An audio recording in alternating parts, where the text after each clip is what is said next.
Hello all, welcome to our channel. In the series of Constitution of India, we are looking into the topic the directive principles of state policy.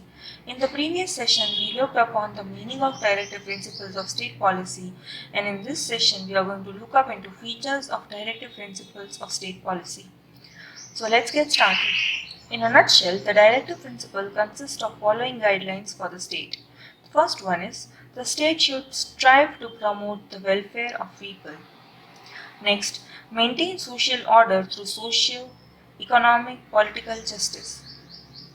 The state should strive towards removing economic inequality, removal of inequality in status and opportunities, to secure adequate means of livelihood for citizens, equal work opportunities for both men and women, prevent the concentration of wealth in specific pockets through uniform distribution of material resources among all the states of the society,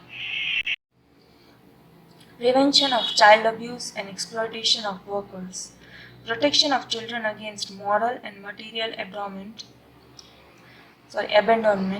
free legal advice for equal opportunities to avail of justice by the economically weaker section, organization of village panchayats which will work in autonomous body working towards giving justice, assistance to the needy including the unemployed, sick, disabled and old people, ensure proper working condition and a living wage, promotion of cottage industries in rural areas. The state should endeavour towards a uniform civil code for all citizens of India, free and compulsory education for children below age of 14, economic and educational upliftments of scheduled caste and scheduled tribes and other weaker sections of society, prohibition of alcoholic drinks, recreational drugs and cow slaughter, prevention of environment by safeguarding the forest and wildlife, protection of monuments, places, and objects of historic and artistic interest and national importance against destruction and damage, promotion of maintenance in international peace and security, just and honorable relations between nations, respect for international law and treaty obligations, as well as settlement of informational dispute by arbitration. So let's see what exactly are all those. So I'll again repeat them and give the brief of them.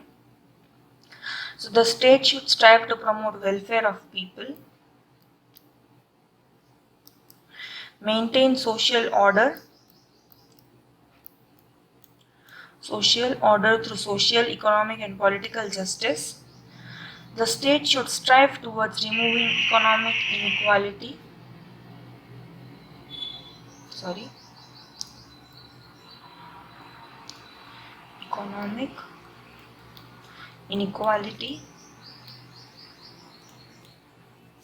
removal of inequality in status and opportunities, to secure adequate means of livelihood for the citizens,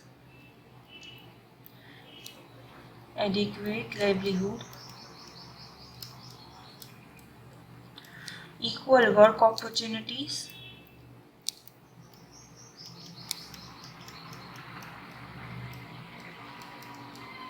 for both men and women, prevent concentration of wealth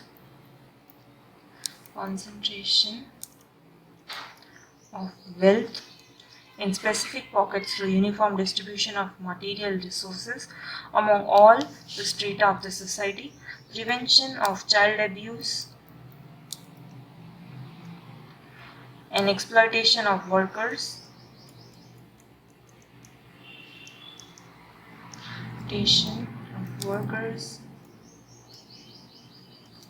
protection of child against moral and material abandonment, child protection, free legal advice for equal opportunities to world justice by economically weaker section. So free legal advice,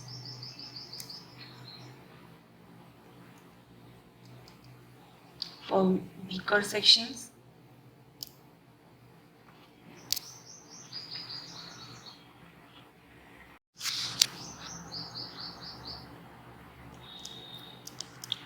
Organization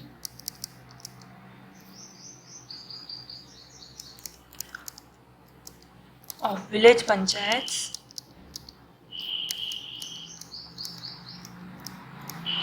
which will work as an autonomous body towards giving justice, assistance to needy,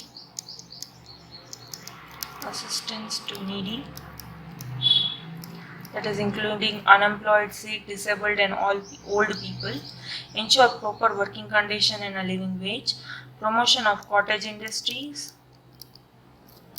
in rural areas. The state should endeavour towards uniform civil code, free and compulsory education up to 14 years, economic and social upliftment, prohibition of alcoholic drinks, prevention of environment by safeguarding forest and wildlife, protection of monuments and promotion and maintenance of international peace and security. So this was all about features of directive principles of state policy. In the next next video of this series, we are going to look up into implementation of directive principles of state policy. Thank you for watching this video. Please stay tuned for more such content to our channel.